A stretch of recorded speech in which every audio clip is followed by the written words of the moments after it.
when I talk to people about doing the future authoring program, they often put it off. And it's not surprising because it's hard. But it's more than that. They think, well, I don't know how to write. I'm going to do a bad job. I don't really like assignments. I'm going to have to do it perfectly. I need to wait till I have enough time. And like one of those is enough to stop you cold, and all 5 of them, you're just done. And so I tell people, do it haphazardly, a tiny bit at a time, and badly. Because you can do that. I tell my students when they're doing their theses, master's thesis, write a really bad first draft. And then we have a little conversation about that because they don't think I mean that. Because it sounds like a cliche in some sense. It's not a cliche. It's not a cliche at all. It means you're a terrible writer. But if someone put a gun to your head and said, you have to have your 100-page thesis done by next Monday or I'll shoot you, but I don't care how terrible it is, you would sit down and write it. And the thing is, then you have it, right? Then you have something, and then you can fix it. You can iterate and fix it. That bad first draft, that's the most valuable thing, and so that's what you need. You need a bad first draft of yourself. And there's an idea that Jung developed about the trickster and the jester, the comedian, right? That the trickster is the precursor to the savior. That's one of the things I learned from Jung that was just, it's so unlikely. You'd never think that. It's so amazing that might be the case. But the satirical and the ironic and the troublemaker, the comedian, the fool is the precursor to the savior. Why? Because you're a fool when you start something new. And so if you're not willing to be a fool, then you'll never start anything new. And if you never start anything new, then you won't develop. And so the willingness to be a fool is the precursor to transformation. And that's the same as humility. And so if you're going to write your destiny, you can do a bad first job. You're going to get smarter as you move forward. That's the thing, is that, so something beckons to you. That's what happens here. Maybe the star that Geppetto wished on was the wrong damn star. But at least it was a star, right? At least it was in the sky. At least it moved him forward. And so you say in your life, well, something grips you and fills you with interest. And you think, well, should I do that? And the answer is, if not that, then something.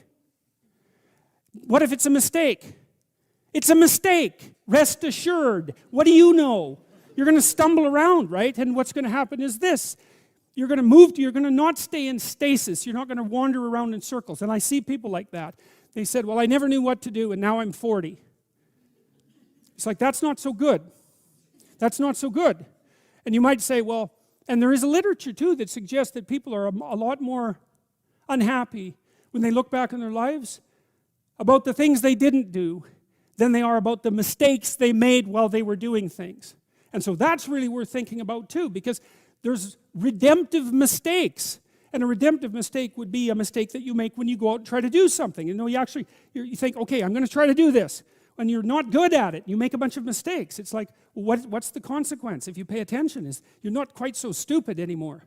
That's the thing, is you've been informed by the results of your errors. And so what happens is you follow the beacon, you follow the light. And you're blind, so you don't know where the light is. It's dimly apprehended only, and you're afraid to follow it. But you decide to take some stumbling steps towards it. And as you take stumbling steps towards it, you become illuminated and enlightened and informed because of the nature of your experience, because you're pushing yourself beyond where you are, and you're going into the country that you have not yet been in, and you learn something. And so what happens then is the star moves.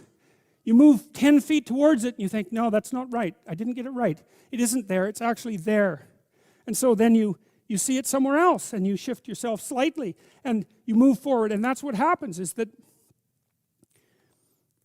you continue as you change. The thing that guides you forward moves, right? It's like God in the desert in Egypt, the pillar of light that you're following. It's moving. It's not a permanent thing. You move towards it, it moves away, it guides you forward. And so you say, well, is what I'm aiming at paradise itself? And the answer to that is no, because what do you know? You couldn't see paradise if it was right in front of you, but you might get a glimmer of it. And so you move towards it, and you grow. And then the next time you open your eyes, you see a little bit more clearly. And that's what happens, is that just happens over and over, right? It keeps moving. And so you move like this.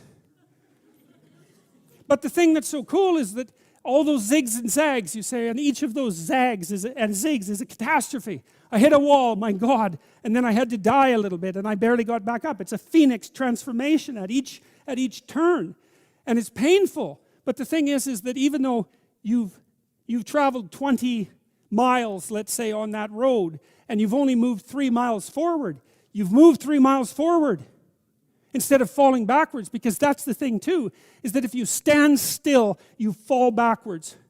You cannot stand still, because the world moves away from you if you stand still. And there's no stasis, there's only backwards. And so if you're not moving forwards, then you're moving backwards. And that's more of the underlying truth of the Matthew principle. To those who have everything, more will be given. From those who have nothing, everything will be taken. It's a warning. Do not stay in one place. Well, as you zig and zag, maybe the cataclysm of each transformation starts to lessen. There's not so much of you that has to die with every mistake.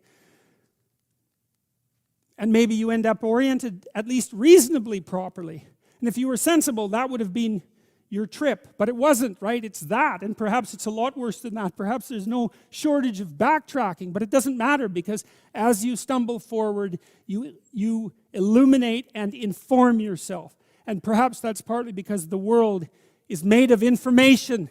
And if you encounter it and tangle with it, then it informs you. And then you become informed. And then you're information. And then you're ready.